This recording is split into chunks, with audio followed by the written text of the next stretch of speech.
Pemirsa, untuk informasi terkini kami sudah terhubung dengan rekan kami di Istana Kepresidenan Jakarta, ada Chamar Henda. Assalamualaikum Chamar, selamat siang. Chamar, kapan rencananya penyembelihan sapi Prabowo? Ya, baik, selamat siang Arlista dan juga pemirsa. Seperti yang sudah tadi Anda sebutkan kepada pemirsa bahwa untuk Presiden Prabowo Subianto sudah berada kembali di Istana Kepresidenan Jakarta sekitar pukul 8 pagi tadi. Tadi pagi kalau saya memantau dari pukul 4 subuh, ini masyarakat cukup antusias untuk bisa melaksanakan sholat id bersama dengan Presiden Prabowo Subianto di Masjid Istiqlal. Dan tidak hanya bersama dengan 150.000 masyarakat ataupun juga jemaah, namun juga tadi kami melihat ada sejumlah duta besar negara sahabat yang hadir, kemudian juga Jenderal Tito Karnavian dan mantan wakil Presiden Republik Indonesia era SBY yakni Yusuf Kala juga turut hadir. Dan tadi juga kami melihat khutbah yang diselenggarakan juga cukup hikmat mengenai keikhlasan dan juga pengorbanan. Sementara berkaitan dengan pertanyaan apakah penyembelihan sapi akan dilakukan hari ini atau tidak, informasi terakhir yang kami dapat bahwa penyembelihan sapi dari Presiden Prabowo Subianto dan juga Gibran Rakabuming Raka akan disembelih esok hari pada 7 Juni 2025. Seperti tahun-tahun sebelumnya atau pada era Jokowi, memang Masjid Istiqlal melaksanakan penyembelihan satu hari setelah Idul Adha, serta pendistribusiannya pun tidak dilaksanakan langsung di Masjid Istiqlal, namun pihak dari Masjid Istiqlal ini sudah bekerjasama dengan lembaga dan juga organisasi resmi untuk penyaluran tersebut.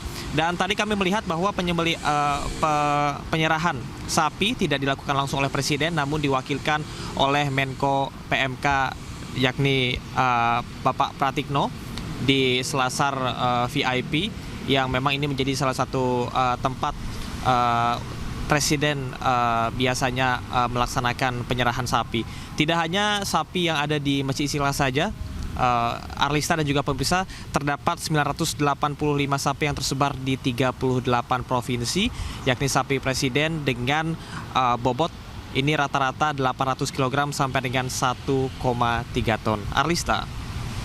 Sementara itu, Chamar, bagaimana agenda pertemuan Presiden dengan Timnas Indonesia?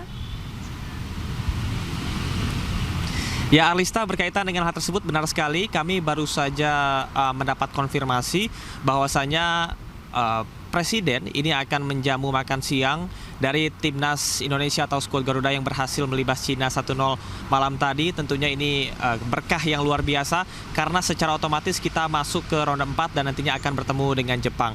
Kemudian yang nantinya akan kita simak dan juga kita fokuskan, apakah pada jamuan makan siang nanti akan ada strategi khusus ataupun juga wejangan khusus yang diberikan oleh Presiden kepada para pemain dan juga PSSI agar Indonesia bisa tetap terus maksimal. Saat ini kita sudah mendapatkan 12 poin, Arlista dan juga pemirsa, namun belum diketahui kapan nantinya Indonesia akan bertolak ke Jepang, karena setelah ini di ronde keempat pada kualifikasi grup C, Indonesia akan melawan Jepang yang menjadi yang memiliki poin tertinggi atau menjadi peringkat utama pada grup C kali ini, yakni sebanyak 20 poin.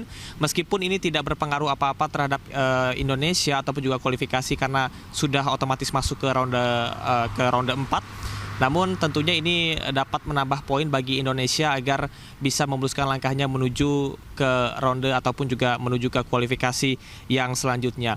Nantinya kami akan mengkonfirmasi kapan Timnas Indonesia akan bertolak ke Jepang, karena untuk pertemuan Indonesia melawan Jepang akan dilaksanakan di Suita Stadion Osaka pada tanggal 10 Juni 2025 mendatang. Arlista, demikian. Baik, terima kasih banyak informasinya Chamar Henda melaporkan langsung dari Istana Kepresidenan Jakarta, dan selamat kembali bertugas.